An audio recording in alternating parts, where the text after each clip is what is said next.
The year is 2000 and something ambiguous. A corrupt AI has released hell on Earth by sending out waves of brain-corrupting data to turn the remaining population of a cyberpunk apocalypse into your typical D&D murder hobos. And so now you, as your choice of biblical male or female character, have been sent to act as advanced IT support by switching it off and on again. This is the Eternal Castle Remastered. It's based upon a game from 1987 that never actually existed, being a cinematic platformer that aims to emulate the gaming spirit of the time by having the same hard level difficulty, use your imagination graphics, and unreliable jumping segments. Thankfully, they've pulled back on the masochism and have implemented some modern influences too, so it's not a complete janky mess. Alright, so starting out, there's just no getting around it. The most striking feature about the game is the art style it's got going. It's one of those situations that you're either going to learn to love it, or you're just going to hate it, and it's going to stay that way.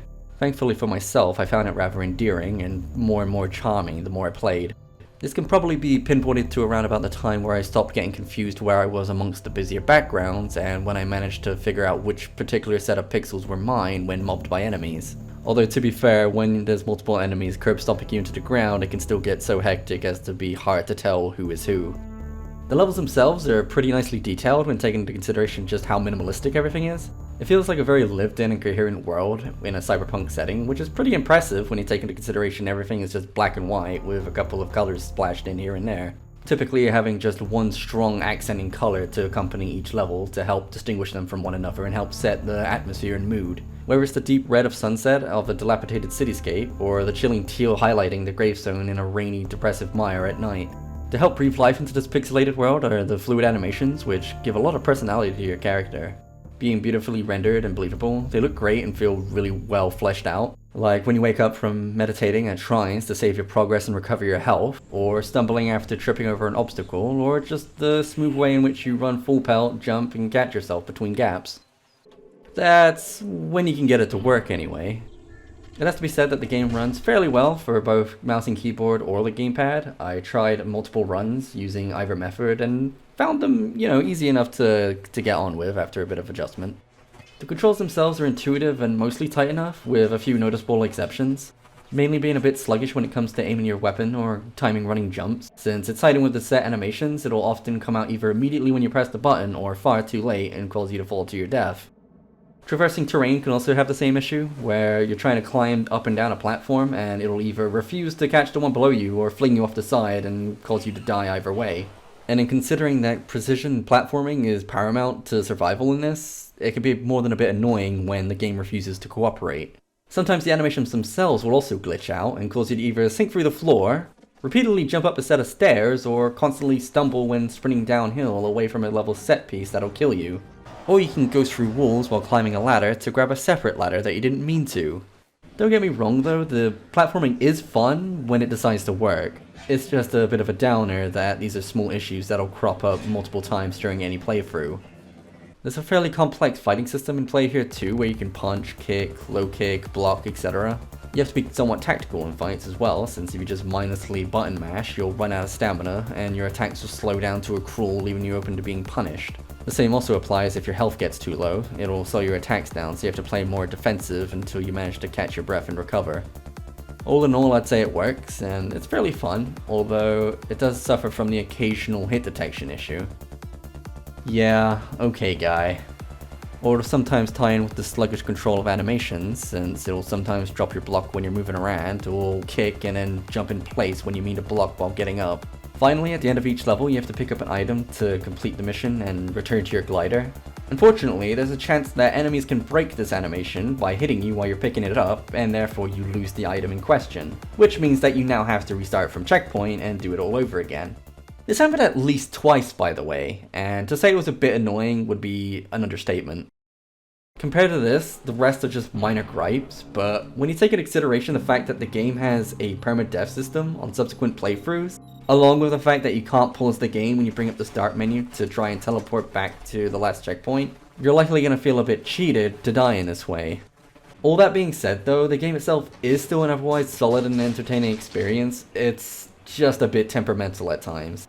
The levels are varied and are fun to traverse and explore, and there's a decent array of enemies to fight, from wild Mad Max boys with axes to cyber-looking fellas with machine guns, up to weird-ass scuba monsters and tiny exploding spiders that are after your booty to ruin your day.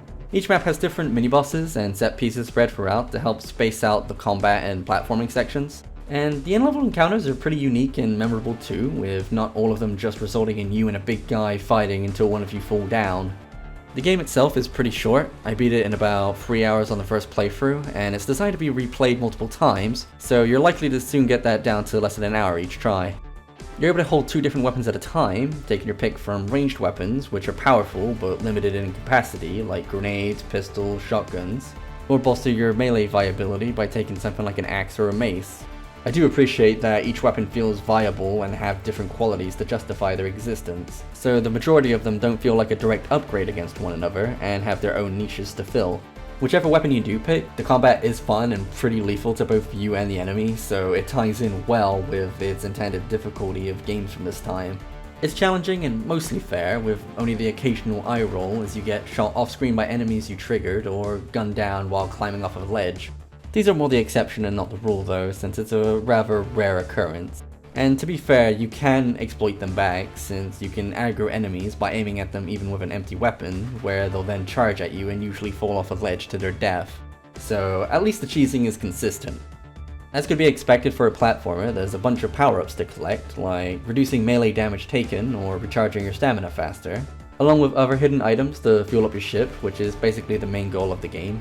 I do like that each mission has a different emphasis on playstyle, one being very heavy on guns, another melee and so on, and you can pick them in any order you want to do after doing the tutorial level, so you can have a very different experience by just picking a different path to go. So really the mainstay of the game is trying to 100% a playthrough and try out the different orders of progression while doing your best not to die. Then there's the fact that subsequent playthroughs will activate the permadeath system and begin subtly changing each level as you play them. Some characters may react differently to you, or offer you an item, or just be entirely absent. Then there's just the fact that surviving and remaining awake will change people's reactions to you than if you died, which means that you're now dreaming. It can all get a bit confusing, so I'll leave it there and just say that it offers a different experience each time you play through. Despite saving it for last, something that really needs mentioning is just how good the music is.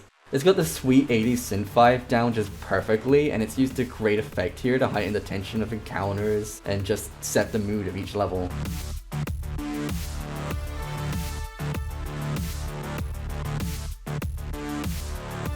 My favorite part has to be the brief flying section, when you get to finally control the glider after taking all this effort to rebuild it. The music that plays during this is just fantastic and does a great job of getting you psyched up for what is the last assault.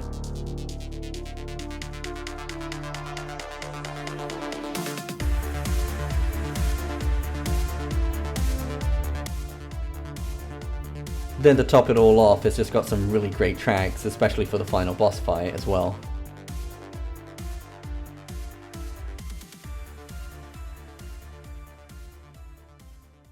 Speaking of which, my last minor complaint is about just that. The final boss results in what is essentially a minigame that, during its final stage, is perhaps far too short for each attempt and accentuates the graphics issue.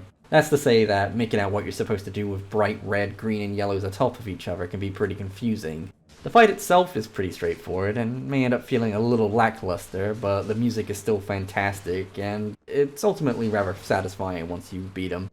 So really, all things considered, the Eternal Castle is a solid platformer and a pretty great if flawed game. It's well worth your time in playing if you can learn to love its aesthetics and tolerate its buggy shortcomings, of which there's a fair few. And I have to say that they've done a good job at recapturing the feeling of the 80s while still keeping it modern and fun to play. In fact, I found it so compelling that I went and completed 3 consecutive no-death runs just because I was so intrigued to see what changed between each playthrough, and ultimately it left me feeling quite satisfied with what I got. By the end though, it left me wondering, am I awake? Or am I still dreaming?